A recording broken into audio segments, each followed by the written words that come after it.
All right, going to be an eventful Bite Me podcast today. I can guarantee you that because Captain Caleb McCumber is actually still on the water. We'll see how long he can last with us. You're getting good views if you're on the live YouTube stream.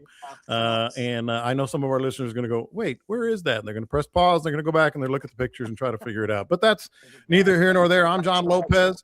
That is Captain Caleb McCumber. That is Captain Dean Thomas, Captain Scott Null. He's on some fish too. And he's coming in hot on the podcast. Should be here just about any moment. You guys always appreciate you. And I mentioned that Caleb's on the water because he's catching some fish. I mentioned Scott is coming in hot. That means he's catching some fish. Captain Dean, we're going to get his thoughts on what he's done here in the last couple of days and some great topics. And shout out, I did this on the group page.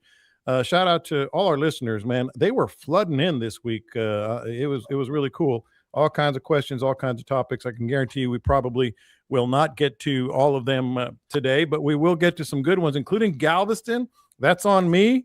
We didn't get to Galveston last week when we were talking about some of the things, the cold and the wind and the weather changes and the tides and everything we're doing. But I really do have to start here, not necessarily fishing related, but certainly Bite Me podcast related. If you've been listening for any amount of time whatsoever, you know that I don't know if it's a hobby or if it's a buy-in, but Captain Caleb McCumber is fascinated with flat earthers. And I got this sent to me this week. So it does have a little bit, sort of adjacent to fishing and adjacent to the podcast for sure. The Columbia CEO, Columbia Sportswear, we are all familiar, issued a challenge to some of these flat earthers out there. I'm going to play it, and then I'm going to talk about something else. I'm so excited.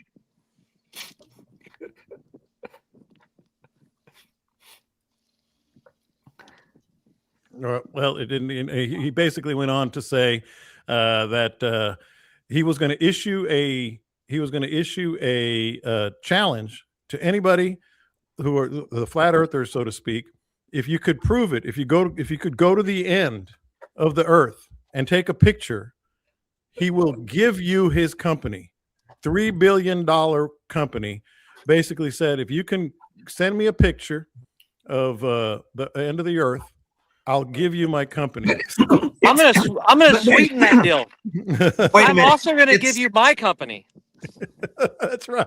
I'll give you my company as well. But look, because you cannot go to the edge. It's proven that there are demonic penguins that are protecting military penguins that are employed by NASA, and there's that many of them surround the whole earth. I'll throw something at you. They did this last year. It was called the final experiment, I believe it's called. Mm-hmm. It's a multi-hour long YouTube video. Mm-hmm. And this billionaire somewhere went and found like the 5 leading flat earthers that are on YouTube, because every time a flat earther says do your research, what they mean is go watch this guy on YouTube. That's how they do research. Yes.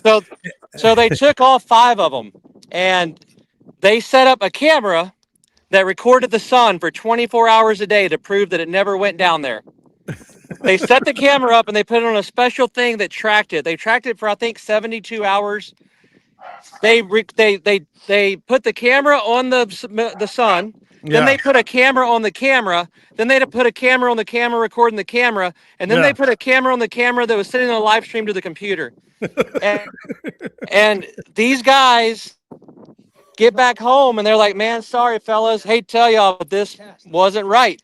Yeah. And the entire flat earther community, who referred to them as do your research, disowned them all and accused them of, quote, being part of it. Well, the reason you got in my head, and I was so frustrated, I was mad at you, Caleb, is because by listening to the Columbia Sportswear CEO issue this challenge, this $3 billion challenge, it sent me down the rabbit hole, man. It sent me down the rabbit hole, and this is what this is the last place I landed. We are all brought up, taught that we live on this tiny little rock that's covered in a little bit of water and smoke. We're flying through this impossible vacuum of space. We're saying that we live on a flat, enclosed world that is basically, you're basically living in a big soundstage with walls and a floor and a The ceiling. Truman Show. The Truman Show. Yeah, very, very, very similar. That is so big that even our best and brightest didn't figure it out until about 1960. And when they did decide to keep it a secret, the really, really short version is you don't live on a globe. This is what it looks like on the outside. That's what it looks like on the inside. There you go. So why don't we just fall off the edge? For the same reason, the space asteroid question. Oh, he's pissed. Yeah. So for the same reason why you don't fall off the edge here. Antarctica is the only continent that doesn't look like anything else. All the other continents in here look perfectly fine. Antarctica, though, and it's not necessarily an ice wall, it's just Antarctica. It's really, really, really high continent. So you think Antarctica goes all the way around? Yep. So where's the North Pole? North Pole's in the center. North North Pole's in the center. center. South Pole doesn't exist. Compasses don't work down in Antarctica. Most people don't talk about that. The Antarctic Treaty says that no corporation in the history of the world can set up shop down there forever. What's outside? Oh, that's a tough one, isn't it? Well, I mean, because it you could have be. no clue. Well, I mean, if you can't get outside, you're not going to know for sure. But I mean, I don't think, my personal opinion is this isn't a one-off. There's not just one of these. There's more. So you, Dude, I'm telling you, I can't believe I went down this rabbit hole. I was so mad at Caleb. I'm raising my hand. You're gonna come next. You're gonna come on next. But when I heard that, and by the way, Captain Scott came in the middle of this flat Earth discussion, thanks to Caleb. We will get to all our fishing topics. But you know what I left with, Caleb, and I'm gonna let you go first. These people have driver's licenses. These people vote. No, you missed a key thing in there that didn't even startle you. They said it took the best and the brightest to figure this out. The best and the brightest got Cheetos in their belly button. And he's full of crap. There is a South Star. It's called the Southern Cross. It's the equivalent to our North Star. And that's where I end every conversation. Okay, so if you look towards the middle of the Frisbee, that's the North Star, right? Yup. And if you look outside in any direction, that's south, right? Yup. Then how does everybody see the Southern Cross? Well, that's fake. It is not fake. How do you think they sailed in the Southern Hemisphere? So basically, if you're new to the Bite Me podcast, I can't wait to hear Dean on this. You're next, Dean. We talk a lot of fishing. We help a lot of people, but also go on these tangents. And I wanted to start with a tangent because I was so mad at Caleb I spent almost an hour listening to these dummies. Go I ahead, spent Dean. 3 years. Who's the dummy now? Yeah, no kidding. I will stoop to anyone's level immediately. All I need is a stimulus. I will give my business to anyone who can deliver me a demonic penguin from the ice wall. That are employed by NASA.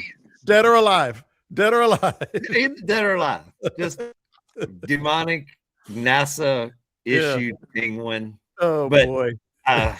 Yeah, these people walk amongst us. But hey, choose There's any people in our category. chat right now that are going, you know what? I'm not going to say anything. But they are the best and the brightest. They are the best and the brightest. Scott, I got to get to you on this. Obviously, a very pensive man, a very thoughtful man, does his research, so to speak. I was just dumbfounded. Listening to Caleb as he talks about flat earthers on this podcast occasionally, and then I went down that rabbit hole.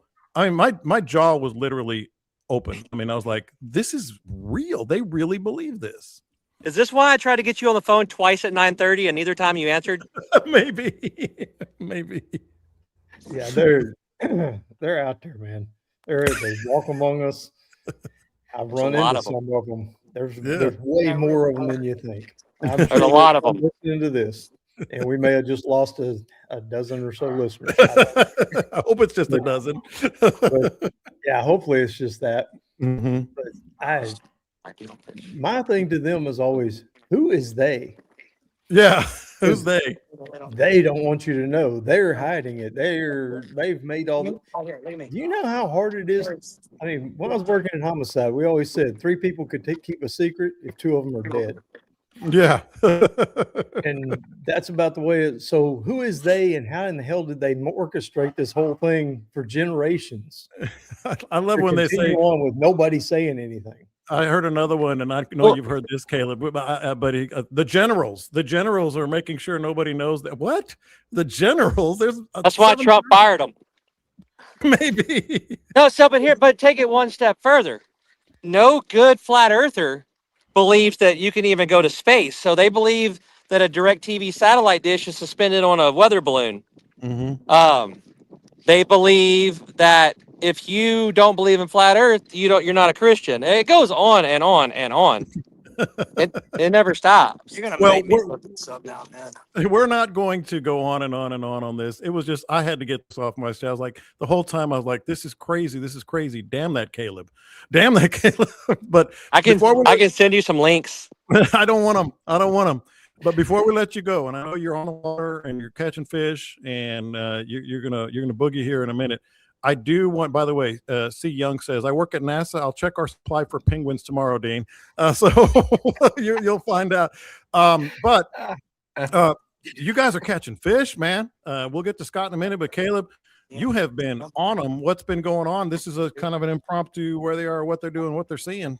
Well, report from the field right now is I've got two schools of reds in front of me. But no, man, the tide dropped some. It's not a whole lot. But this cool down in water temperature, I've always said it. I like it in the 60s. Started out this morning at 57. We're probably 63 right now. And when that happens, these schools, there you go. These schools. Live on the podcast. Yeah, he's got a hammer. These schools, they tighten up when that water gets cold. That's what we're finding. It's school after school of 8 to 10 fish. And we have a bunch over 8 and 9 pounds right now. Yeah.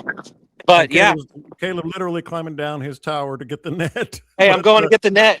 But, really what I keyed in on is this high barometer. It really gets them going. All right, we're going to let you go, man. Actually, let's go to Scott and let's see the final product for those who are on YouTube if you do land him. So, Scott, you also have been on some fish. This is a good day, huh? You're muted. Get out. I'm muted because the dogs went nuts. They were listening to Caleb and they started going crazy. It was a little slow in the morning. Yeah, first thing in the morning it was 44 degrees down here this morning, and water temperature is pretty cold. And but we had a falling tide all day, and that warm water from the backwaters where the sun had been sitting on that mud all day started piling out, and fish started moving up on the flats. And we had a bunch of good fish that were just cruising around. We didn't have the schools like he's got, but had a bunch of big singles, very willing, good fish. So, Dean, you've been on them too. It's been a hot day. Well, and I'm glad these boys got them today.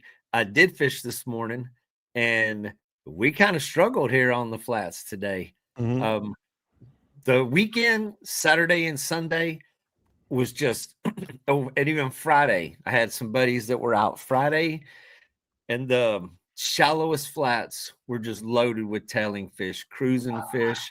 The tide was ultra low Friday and Saturday. It started creeping back up. Today it was much higher, still low.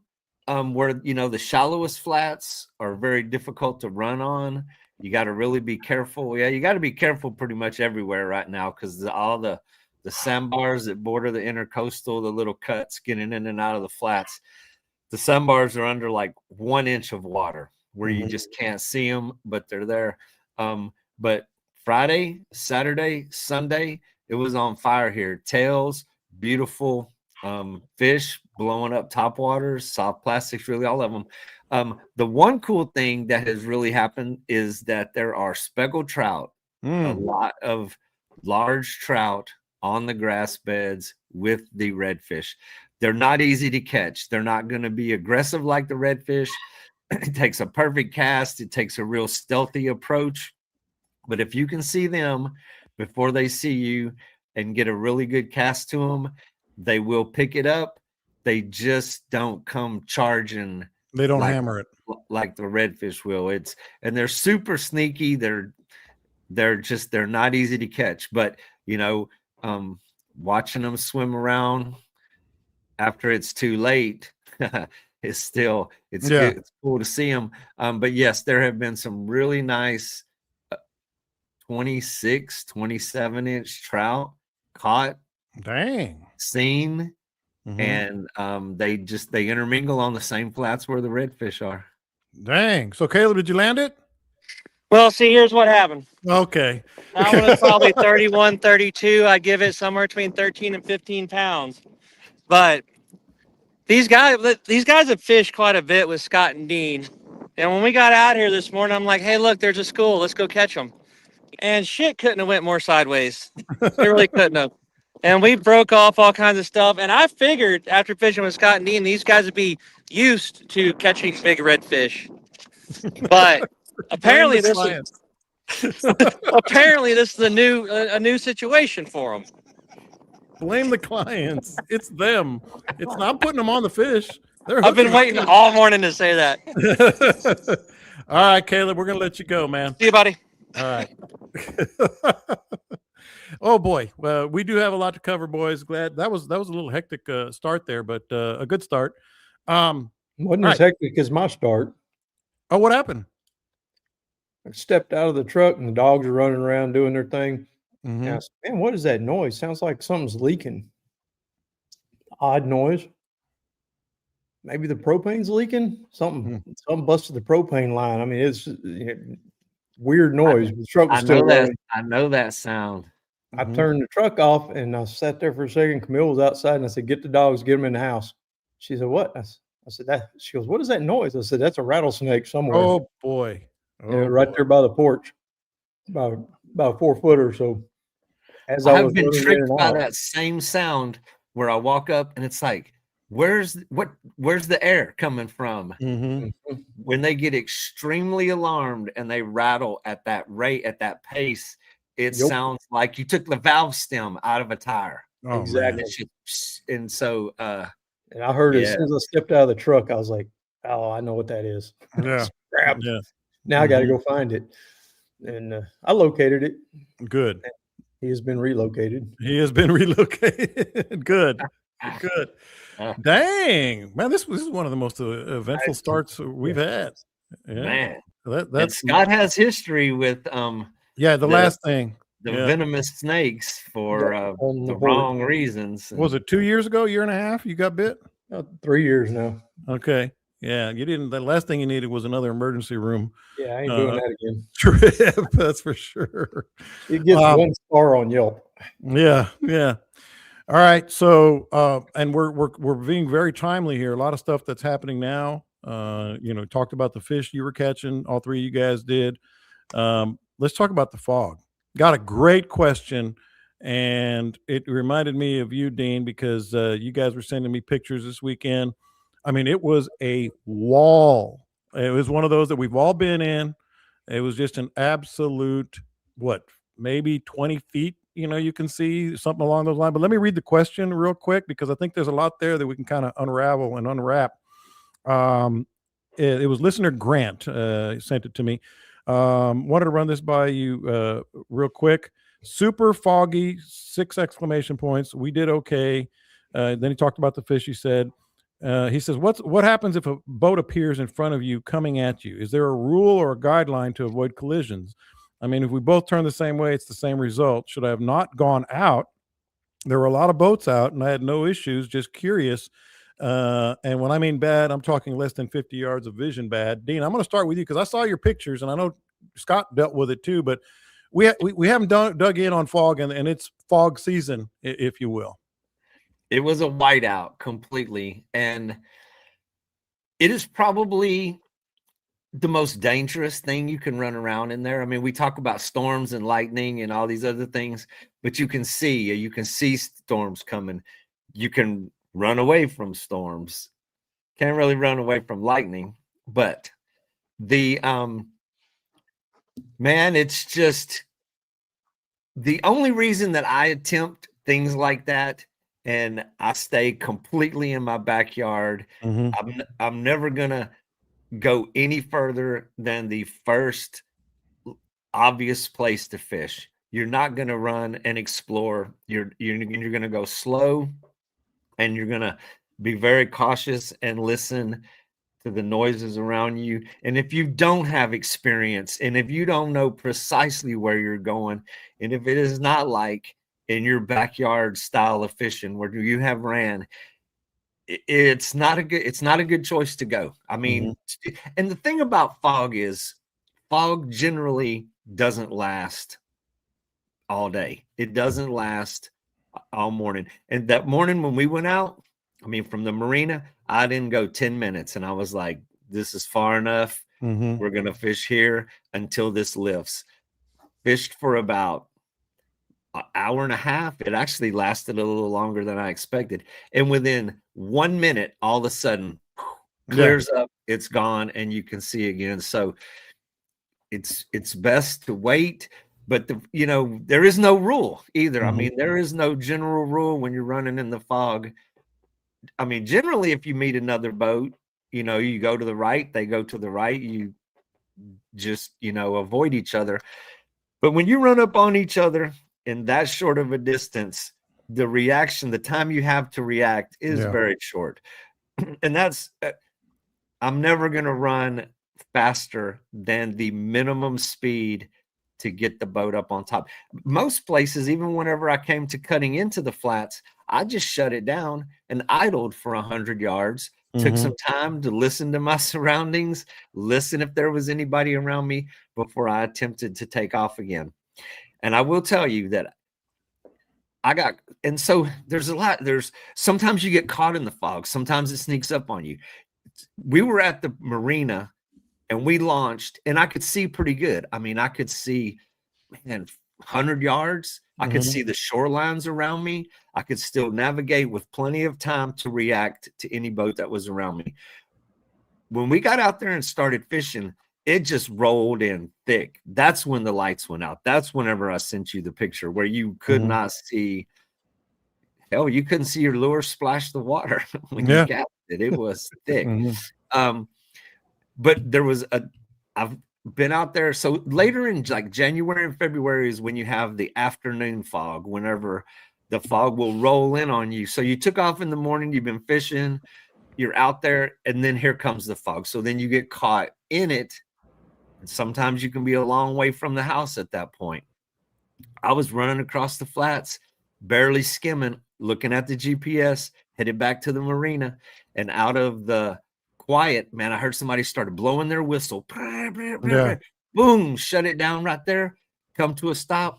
And I was like, hey. And a voice from the fog is like, hey. Could not see him, had no idea where he was. And I was like, I don't remember what my response was. And he goes, don't hit me. And I was like, I don't want to hit you. And then I idled, just went slow, never saw the other boat. But I mean, we were talking to each other like we were in the same room, could not see the boat in the fog. But that was one of those days that was unavoidable because it rolled in on me and I had to make the run to get home. In hindsight, on this past weekend, I should have sat at the dock and actually waited, but it was enough. I felt secure enough when I left because I could still see the shorelines. You could be in the middle of the intercoastal and you could still see the spoil islands. So that's plenty of time to react. But in the middle of that, like 30, 45 minutes later, it just rolled in. You couldn't see a boat length. It was some of the thickest fog I have seen. But my suggestion, my advice to anybody is don't go wait. It's temporary. You just postpone it. Well, Scott, he covered a lot there, and it's a lot of good questions that I know you're going to have your answers for them. But obviously, the don't go is the easy answer. But as he mentioned, we've all been out there. Hell, I've been in crystal clear skies, and then it's like not even cloudy. I mean, just crystal clear. All of a sudden, here comes the fog wall, and you try to outrun it. You run into more fog because it's going everywhere. But what are some of the things that and your experiences? But what are some that you would recommend? You can look on the horizon, and a lot of times you see that sea fog coming. It kind of looks like an ice wall. Somewhat similar to that. Just went right over your head. No, I know what you're talking about. Flat earthers. Yeah. I was letting you roll. Now, I guess it was Saturday night. I was coming in from deer hunting across the way. I had customers down, shot us a big old deer, and I was literally looking at the side of the road. I was driving the Can-Am on the way back, Mhm. and I'm looking at the line where the grass and the gravel meet on my road so that I could find my way back home. I mean, it Jeez. was thick, nasty. It was bad. And I came in, my hair was wet. It was like I got out of the shower. But as far as being on the water, I just avoid it. I mean, I hate the fog. And it's not me. I'm not worried about where I'm going and what I'm doing because I know my way around pretty well. It's all the other people that are flying through there. I hear people all the time on the days when it does happen where I get out there and it rolls in thicker. I hear them running full out. I was just going to ask you about that. Yeah. I'll listen to it. I hear airboats running full out. So what I do is I just pull to the shallowest, skinniest place I can get because I know damn good and well they're going to hit something before they get to me, except for airboats. But now, as far as this question about which way to go, I mean, if you're head on to another boat, always go right. You know, just like you do on a road. And most people's reaction is to go right. Didn't happen to me in the center of the intercoastal this summer, but you know, that guy just kept moving to the left. I have no idea why. I guess he was English. But no, Dean's right. It can roll in, it can sneak up on you. And the weirdest part about fog to me is, I mean, I've gone out in it before where I just idled along and stayed near a shoreline and watched where I was going. I was guiding Galveston at the time. I had a regular customer. We were sliding out there middle of the week, and I thought that I was somewhere else. Oh, I've done that. Oh, I thought 100%. I had gone a long ways, and I turned into this little bayou, and I thought that I was in Greens, and I was not even to Greens yet. I was at Pierce Marsh. For those that know where I'm talking about, I was coming out of Louis. I wasn't even halfway there yet. Yeah. So we ended up fishing Pierce Marsh. Yeah. Until the sun came out. I don't know where we are exactly, but this is where we're going to fish. Yeah. And, but yeah, just if you get caught out in it and you can kind of wait it out, get near a shoreline, get some protection around you, and get up in the mouth of a cove or something, and kind of wait it out. As far as being at the dock and you're looking at it and it's too foggy to see across the intercoastal, just wait it out. Yeah. And that Sunday, what I did actually, what Scott said, whenever we were out there and I heard a boat running across the flats, I kicked the troll motor into high gear and I went as shallow as I could. I was going to run my boat on ground because my thinking was they're going to hit ground before they hit me, is what I was kind of putting a little safety net between me and the boat that I actually heard running out there. And it blows my mind how many people run full out. Yeah. In the fog. I mean, they're counting on a GPS. Well, your GPS doesn't have other boats on it. Yeah. Right. Yeah. And I was going to bring that up again also, just like Scott said. Like I said a minute ago, I'm looking at my GPS and I'm running. Of course, your GPS will tell you where you're at and the direction you're going. It does not tell you what's in front of you. It doesn't show other boats that are looking at their GPS. They don't talk to each other. So, man, it is one of the most dangerous situations you can be in out there. And with where I was, I could follow a shoreline. But could you imagine, like, you cutting across where you lose sight of all shorelines? Yeah. If you're in wide open water where you don't have an island to reference to, you can get off by 1 or 2 degrees in your angle, and you're going to land in a completely different area than you expect to. Yeah. I always go ahead, Scott, after this, but I was just going to say, the sounds are to me the most important thing. I always idle, I'll drift and just fish if I'm in the situation that Dean was talking about, and just listen. I mean, even the smallest thing, could be a big key, and you need to get out of there. Yeah. One of the worst fogs I was ever in was with me and Dean and Everett Johnson from Saltwater Fishing Magazine and Ruben Garza.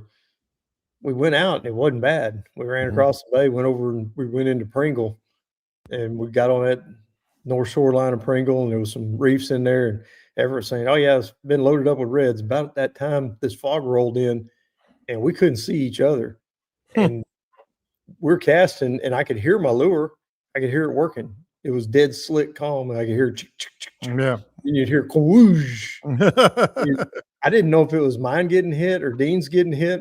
You didn't know until your rod got bent who got the hit. And we're talking to each other, but we can't see each other. It was a pretty wild morning. Yeah, it was rough.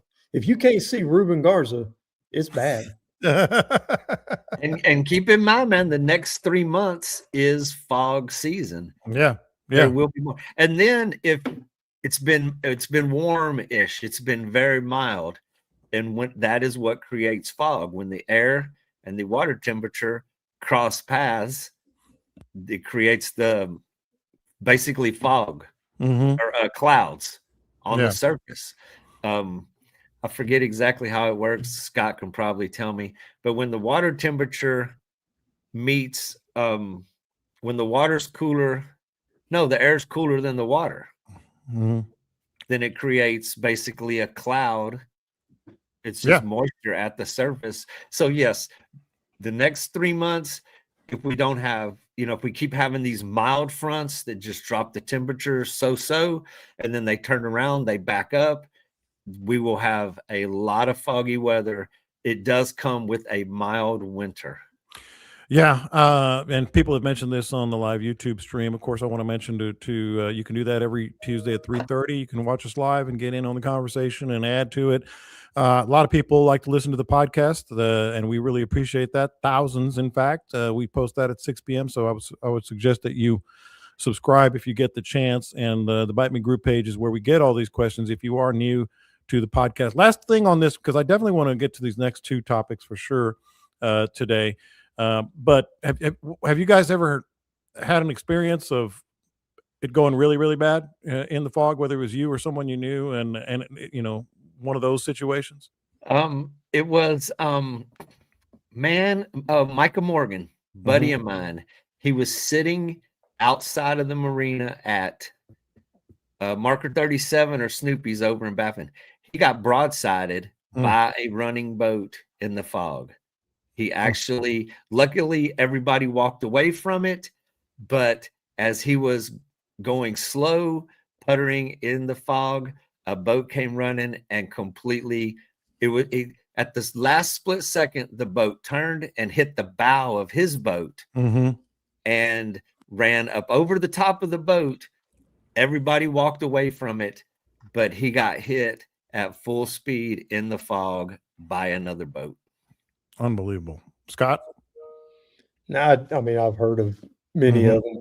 Yeah, nobody personally that I've had, but yeah, I've seen them run into the jetties. Yeah, I mean, I've seen them run into. I've been out there in Sabine. I saw them run into the jetties. Yeah, the biggest, scariest one is people running down the intercoastal and running up under the front end of a barge. Is you can't see those barges. I mean, they're so big. Low profile. Oh, yeah, you can see them, but they're low profile, and the way they sit in that fog, it's real hard to see those barges. There was one in Louisiana not that long ago that ran into the front end of a barge like that. It was a couple of years ago, but yeah, there's just no reason to be running fast in that stuff. And the other thing is the navigation. Like if you're going down the intercoastal, the barges will get to one side or the other and just stop. And if that's the side that you usually run, that's why you need to be going, as Dean said, just at the speed that you can get. Because I've almost, not I say almost, I mean, I had enough time to get out of the way, but I'm always running down the left side or the right side, wherever I was at the time. And the barges are they'll stop there in the fog, I ran up on the back of a parked barge. It was actually when I had my place in Matagorda, we were going to East Bay, and I saw the antennas off the top of the tugboat before I saw the bottom of the barge. And one thing I want to make sure that our listeners understand, even running on plane at slow speed, you can't hear other boats. Your boat you're making so much noise. Don't trust that. I mean, do not trust. If you really want to hear what's going on around you, go at idle speed. Because even at slow speed, even mine. I mean, I got a Suzuki 4-stroke. It's a very, very quiet engine. But if you're on plane from the water splashing, the engine running, you're still not safe. Yeah. You're not 100%. So, don't take running slow as a safety precaution that's going to make you safer. Or the fog is not that bad. I'll see it in time to turn. That's another thing people do. Let's say you can see, 300 yards or 200 yards or whatever. Like, oh, that's plenty of time. It's not. Man, it's live not. to fish another day. Yeah. Yeah. So I hope we help some people there because, even these, crusty guys have been doing it their whole lives. And I'm a crusty guy. I've been doing it my whole life. We've all had that experience. I want to ask you guys this, because my favorite thing to do when I'm not fishing, and I'm really ticked off that I didn't fish today because it sounds like everybody was having a good day, is piddling around with my rods and reels and setups and all that stuff. And I definitely want to get to the Galveston thing here in a minute because it's interesting. But I did think of this over the last, I don't know, 3 or 4 years. I know you guys have this, like you have different. We've talked about what rod for what situation, and if I'm throwing a top water and the tip action, and this lure meets this rod and all that. In fact, we did it just a couple of weeks ago. But what is your perfect setup? Because I was this was actually last time I was down in Aransas Pass. I set up 3 rods exactly the same. Now there were different length rods, and different action because I put different lures on them for whatever situation. But Scott, I want to start with you on this because I actually finished the last one and I said, that's it. This is my new perfect setup. And over the years, 20 years ago, maybe it was an All-Star with a Corrado or whatever, but my perfect setup, and people ask us this, all the time. I know you get it on your boat all the time, and I'm gonna get to Dean in a second, but what's your setup? It's a common term, like rod, reel, line, leader, jig heads, baits, just on what you're fishing with. And I can just say right now, I got that sawgrass. I generally go with the 6.5. The bait salty hundos on 3 of them. I got to talk about Seaguar real quick though here. And this is not to be a total shill because you've mentioned it in the past several times, Scott. We don't put stuff in our hands. We just don't because we value fishing that much unless it's proven. And we trust it and all that. So I use the Seaguar braid, which is relatively new. You've heard them talking about that here on the podcast. But this Seaguar Grand Max leader, brother, it is so good, so light, so sensitive. That's my setup, along with, of course, the DOA shad tail that we always talk about here, and the terrorized jig head. So, if somebody said to me, and I know they're curious what you guys, quote unquote, your perfect setup, even though you do change some things, I would say that's it. What's like if you had to just set up one rod, regardless, Scott, of what you're going to do that day, what would your setup be? I can only have one rod. Well, set up 4 rods with the perfect setup, 5, whatever it is. All 4 the same? What's your go-tos? Basically, is what I'm asking. Yeah, a lot of people ask that. My sight casting rod is that one that I whooped Dean and Caleb with. It always comes back to that. That's a sawgrass. Why's it got to be like that? It always comes back to that. Well, I mean, the proof's there. But it's a sawgrass. It's a drop shot rod. It's actually a bass fishing drop shot rod. It just has the right action, the right feel for me to pitch those close reds. And if I'm throwing that, it's going to be with probably the Aldebaran, the Shimano Aldebaran. And then I forgot which braid I put on that one, but it's one of the slick braids from Seaguar. I don't remember which one. I can't remember the name of it, but it's their tight weave. Yeah. And then I've got probably 16-pound fluorocarbon. I've got Seaguar on that. And then I've got a little small paddle tail, and I've got a belly weighted hook on there, like a swim bait style hook, so I can get it through the grass without worrying about hanging up on anything. And that's my go-to day in, day out sight casting to reds. I think you're talking about, is it the Smackdown line? Maybe that was it. The Smackdown is what I use, and that's good. It's a very slick, very smooth, very slick. I like that light casting. It just comes off the reel nice and smooth, and I can do that pitching with it, and it's very effective. Picking off those close fish. Now, if I got to go top water, that's what I want to go throw. Most of the time is top water. It's going to be probably a 6 or 6.5 foot medium action rod. Probably going to have a Tranks 151 on it. Either that or a Corrado. And same thing though, the braid and the leader don't change. And then either a DOA little PT7. I need it to be quiet, or I got a lot of weeds. And if I don't have that, then it's going to be a little Spook Junior and single hooks on a Spook Junior. That's going to get me done.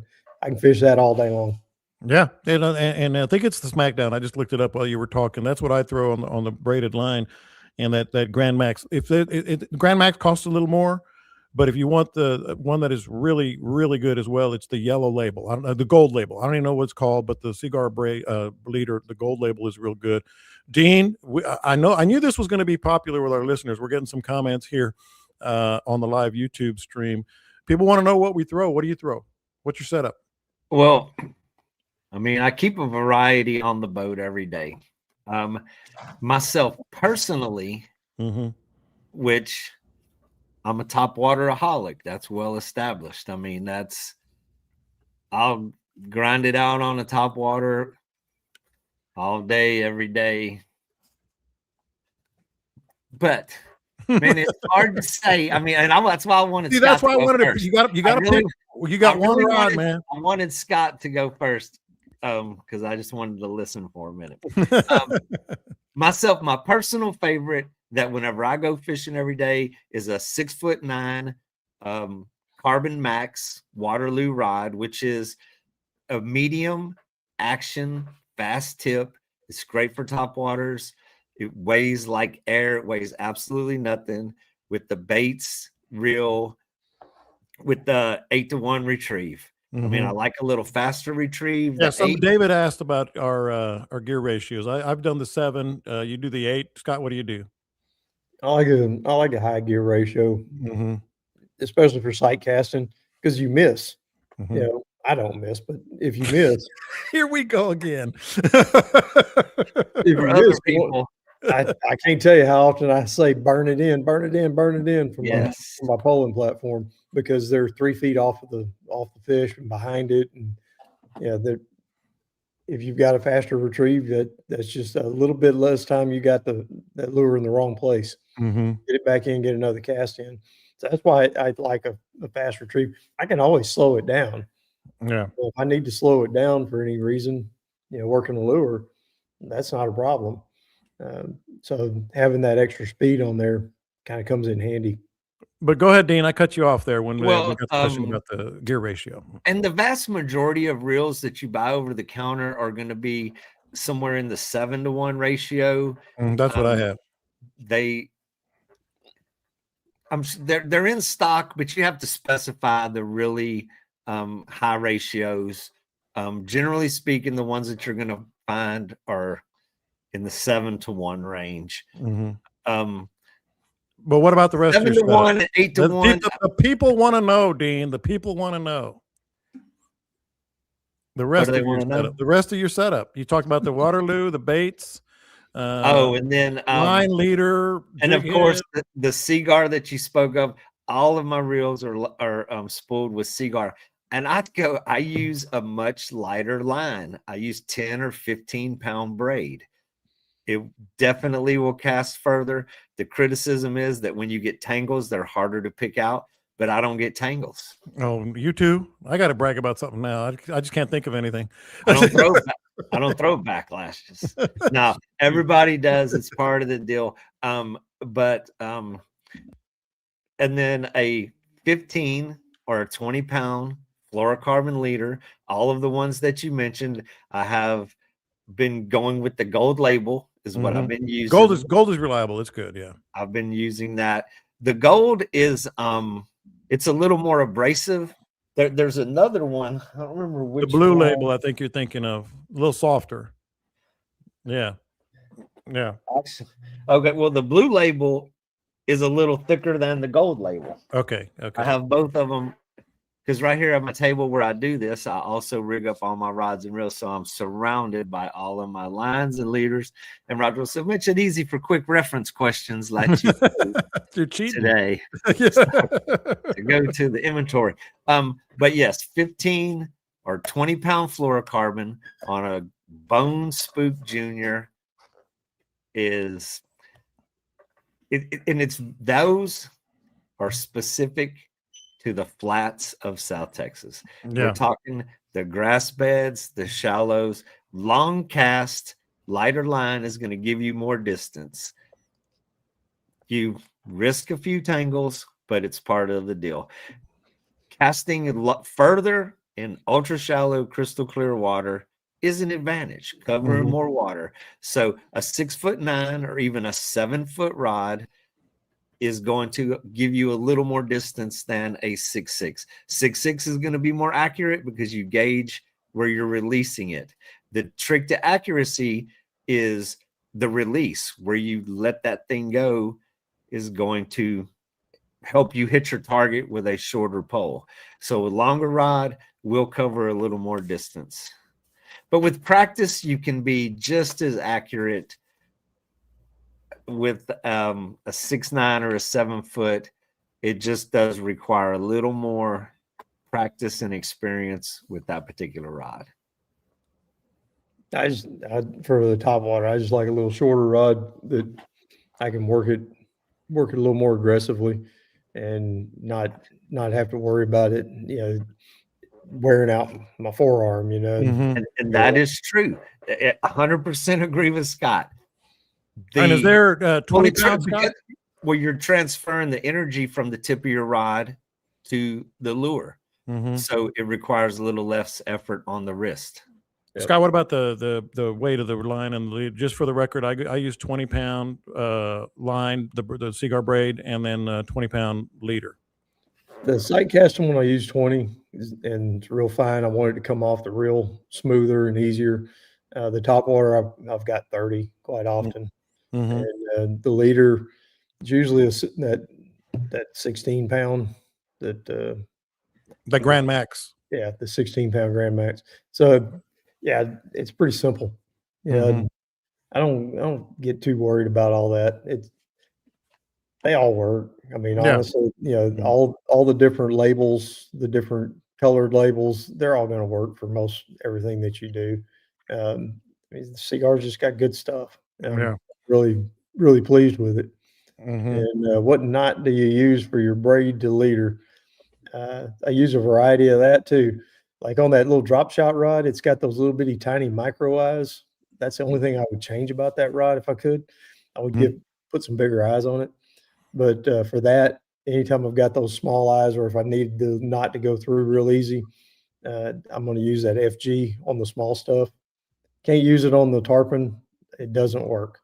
On the big lines, the 60 and 80 pound fluorocarbon, the FG, I just can't get it to hold and it won't seat on there real well.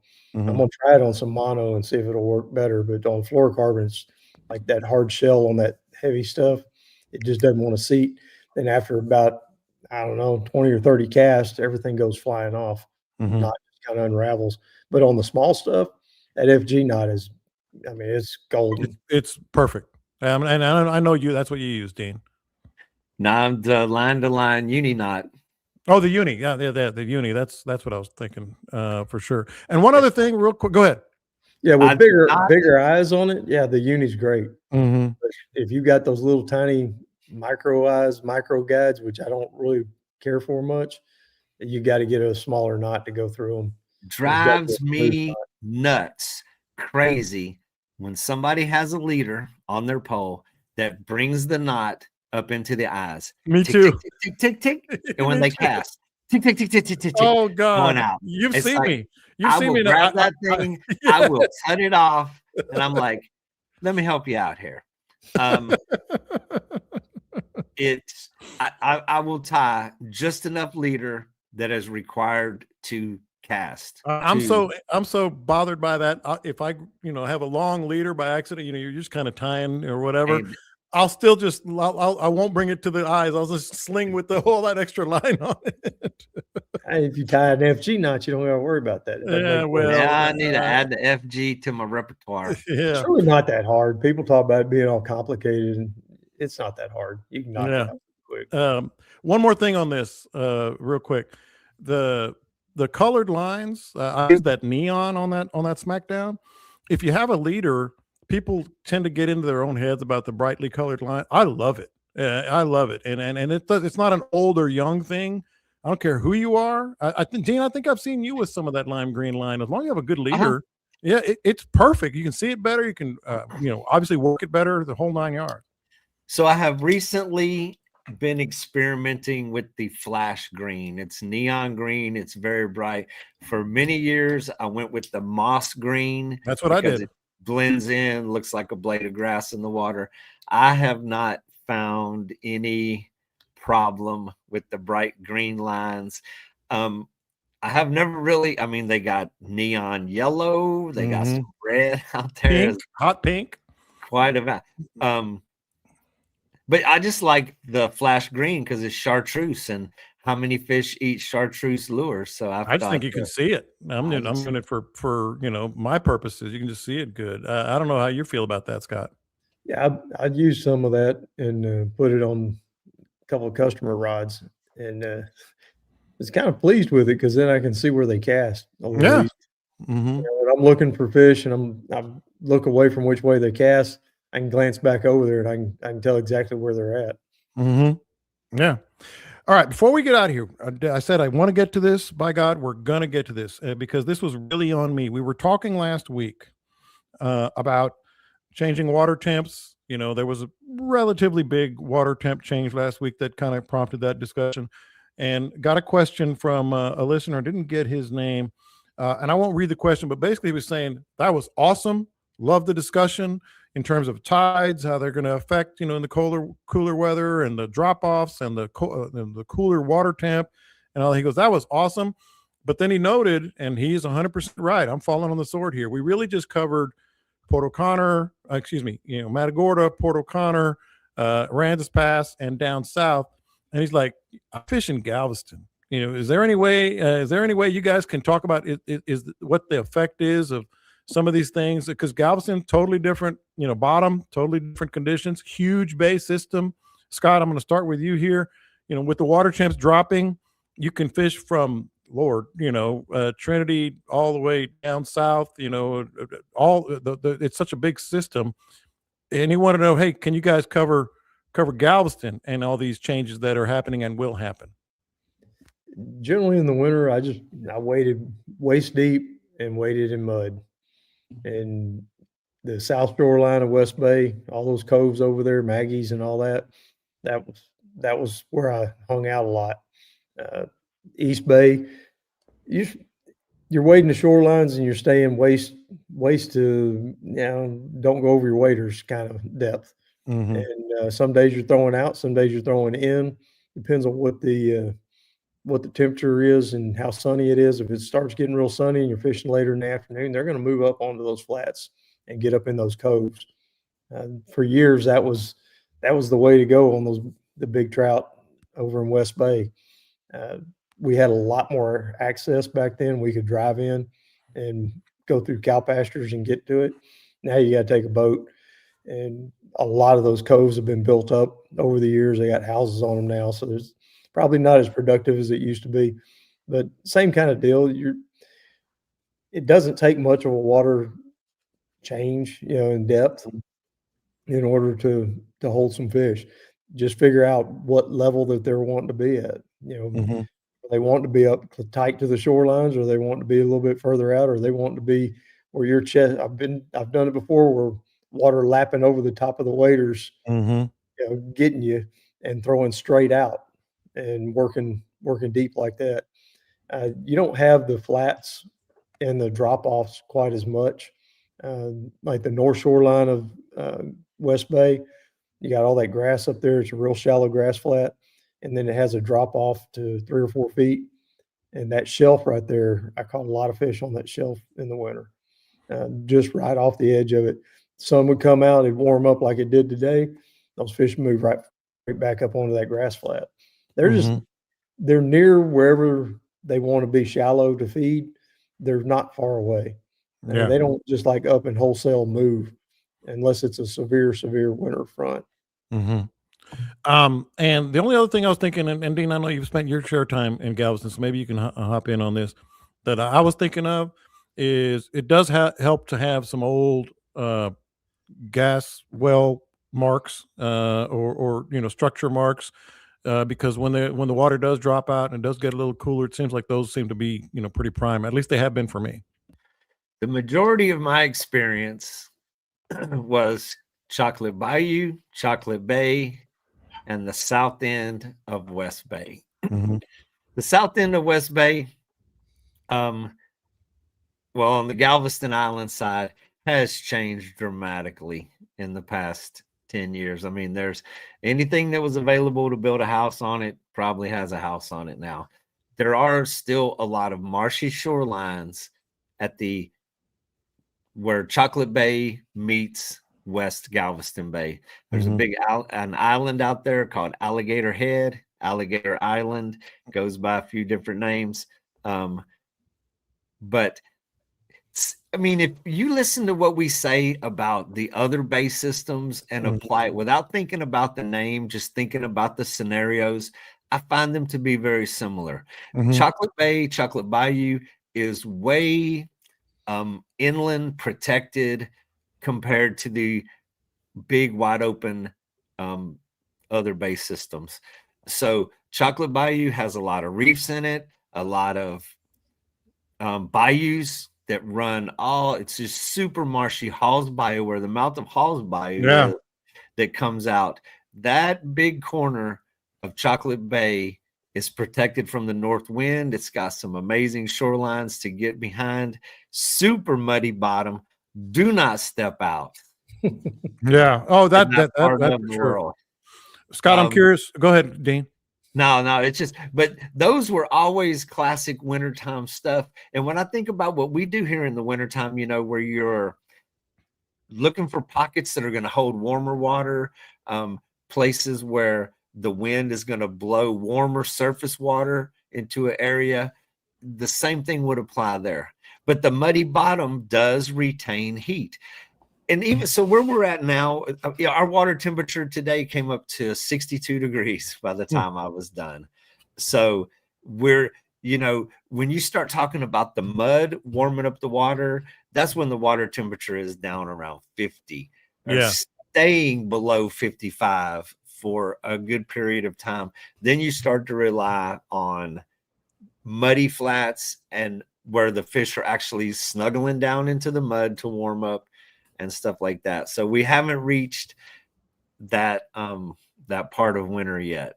Yeah, Scott, the only thing I wanted to ask you in addition to that is that what Dean said is right, but the deeper water is a lot deeper, in Galveston, and maybe that's what your thoughts are on the structure and the deeper water in the Galveston system.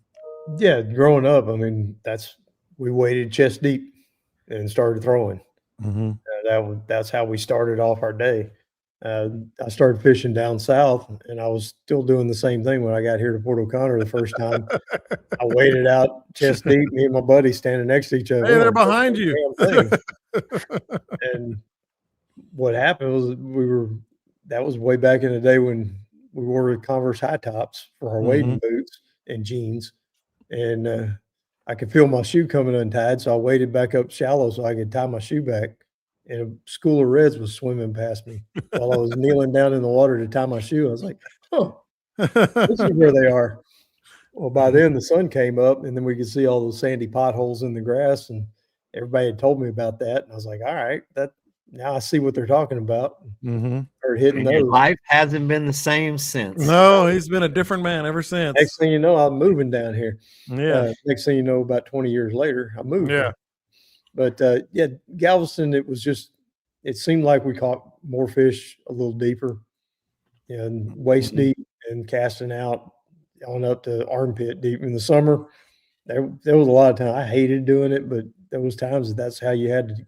Only way you could wait. You're reeling like this. You got Yeah. your rod and reel over your head. Yeah. Look back at it, it's like, why in the hell were we out of the boat? Yeah. That was kind of dumb.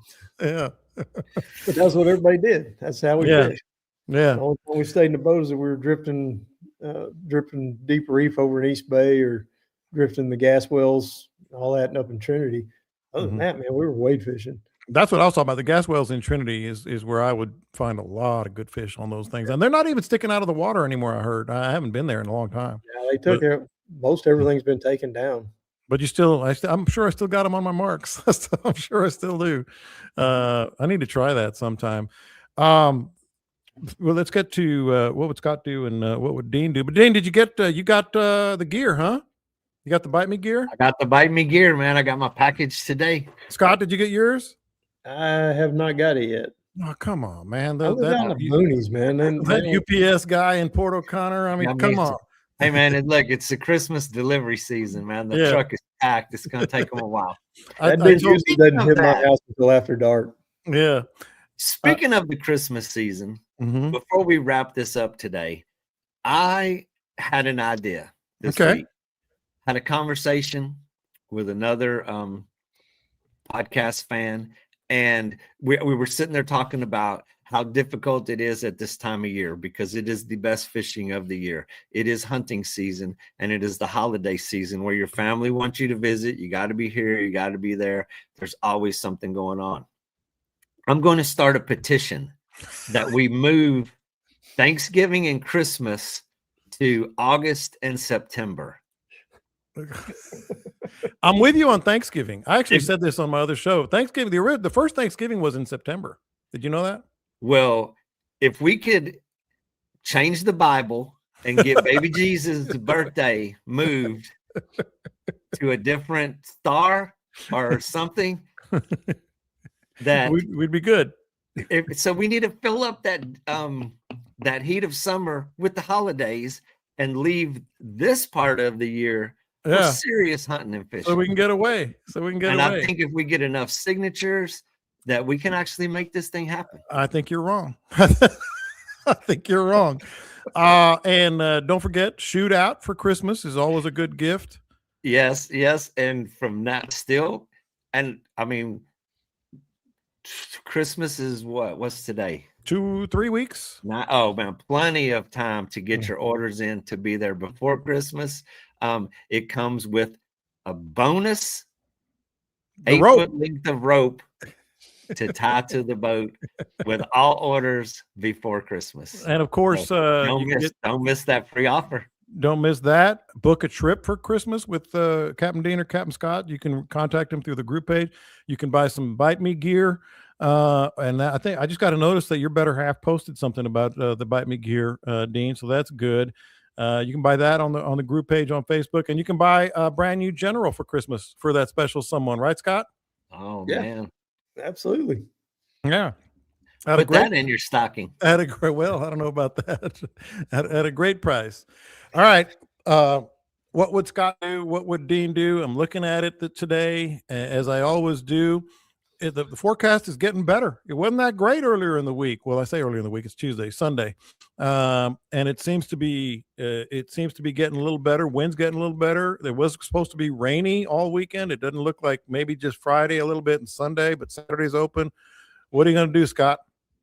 Currently, it says 1 gusting to 3. Yeah, and it was a lot worse than that earlier in the week. Yeah, I mean, yesterday it was ripping. Mm-hmm. It's holding in there good. Friday, Saturday, Sunday afternoons when the next front is supposed to hit. A little bit of rain ahead of that front Sunday morning, but Friday and Saturday, wide open, man. I mean, you got sunshine, got temperatures in the afternoons hitting the high 60s, low 70s. It was 72 degrees when I got off the water today. Those fish are moving up, getting shallow again. There was plenty of bait up on the flats. That's your main key, is start watching that bait, and whatever the bait's doing. Early it was hanging off the edges, and then as the day wore on, it moved up onto the flats. Fish followed up. So pay attention. We're in that time of year where there's not as much bait as there was through the spring and summer, and you can key in more on bait now. Mhm. Start watching that a little bit closer. And a lot of the reds today were tailing big schools of mullet. And we had some giant mullet schools moving out of the bayous and stuff. And every school seemed like it had a redfish or two tailing along behind it. Well, that's good. And Yep. and rest by of the way, this week, it looks amazing. yeah, just and if you wade, it's probably a good time to get wading. There's some good wading spots down there right now, I'm guessing. And we have high tide in the morning and just ripping out throughout. That's what you want through the day. So great wind, perfect temperatures, man. Today, yeah. I mean, to be outdoors. What's that, Scott? This morning it was a little chilly. A little chilly on that run out this morning. Oh, okay. I actually had gloves on this morning, which, man, that goes right there with pants. You know, it doesn't happen often. But but man, it warmed up fast today. It's sunshine and light wind. I mean, we were pulling off hoodies and layers pretty quick. And towards the end of the day, it was absolutely perfection, which, I mean, it looks like we're going to have that the rest of this week until Sunday. So you might be in luck, John. How about that? And if you do wade chest deep like Scott and I used to in the Galveston and Trinity areas, that, you hear them bringing you this segment all the time. I mean, that wade right belt, I like the real light, real small, get it right up here. Boom, you're good to go. Wear your waders. Wear your waders for sure. It is stupid pants season. Yes, it is. Yeah. It's time to find all them leaks from last year. Yeah. I got a brand new pair, man. Got all right, baby. Pair of waders this year. Not a baby. All right, fun show, a lot covered, man. And I checked all the boxes. We got a lot of. I sent you guys far too big of a rundown this week, so we're already set for next week, damn near. Yeah, I saw that thing and I started reading it. I went. I printed out. I got 3 pages here of my notes and I thought the same thing when I looked at it. I was like, "This is a pretty." It's a manifesto. Yeah. It was a manifesto. All right, boys. That was fun. Thanks to Caleb. And you guys caught a bunch of fish today. I can't wait. But you guys have a great week, great weekend. Catch them up, and we'll talk to you next time. And don't forget that we're going to get that petition circulated. I want a lot of signatures before next July.